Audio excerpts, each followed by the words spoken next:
సంగీతంలో ఒకేసారి 3 వరల్డ్ రికార్డులతో ఏలూరుకు చెందిన ఎస్పీఎస్ వాసు సరికొత్త ఘనత సాధించారు. 20 నిమిషాల్లో వందేమాతర గీతాన్ని 10 సంగీత పరికరాలతో స్వరకల్పన చేశారు. Wonder book of record, Vishwam world record, junior book of రికార్డుల్లో చోటు దక్కించుకున్నారు. ఆయన సేవలకు గుర్తింపుగా ఆంధ్రప్రదేశ్ ప్రభుత్వం నుంచి ఉగాది పురస్కారంతో పాటు తెలంగాణలో స్వర్ణ నంది అవార్డులను అందుకున్నారు. అమెరికన్ థియోలాజికల్ యూనివర్సిటీ గౌరవ డాక్టరేట్ ప్రదానం చేసింది. వరల్డ్ రికార్డులు సాధించడం ఆనందంగా ఉందన్నారు ఎస్పీఎస్ వాసు. గత 24 ఏళ్లుగా సంగీతంలో శిక్షణ ఇస్తూ ఇప్పటి వరకు 1500 మందికి పైగా విద్యార్థులను తీర్చిదిద్దానని తెలిపారు.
ఇరవై 24 సంవత్సరాల నుంచి ఈ సంగీత సేవ చేస్తూ ఎంతో మంది విద్యార్థులు సంగీత కళాకారులుగా తీర్చిదిద్దుతూ సుమారు 1500 మందికి పైగా సంగీతాన్ని జీవనోపాధిగా నమ్ముకుని బ్రతికే స్థాయిలో కళాకారులుగా తీర్చిదిద్దేటువంటి అవకాశాన్ని నాకు ఇచ్చినందుకు ఆ దేవునికి కృతజ్ఞత తెలుపుకుంటూ మరి ఈ సంవత్సరం రాష్ట్ర ప్రభుత్వం నుంచి ఉగాది పురస్కారం తీసుకోవడం, అలాగే స్వర్ణనంది అవార్డు కూడా పొందడం జరిగింది.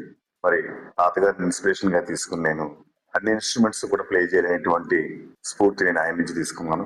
ఆయన స్ఫూర్తితోటే నేను సంగీత అకాడమీని, మ్యూజిక్ అకాడమీ, ఎస్పీఎస్ మ్యూజిక్ అకాడమీని ఏలూరులో స్థాపించి ఇందులో భాగంగా ఒక 10 ఇన్స్ట్రుమెంట్ల మీద వందేమాతర గీతాన్ని 20 నిమిషాల్లో ఫినిష్ చేసి నేను 3 వరల్డ్ రికార్డ్స్ ని సాధించానండి.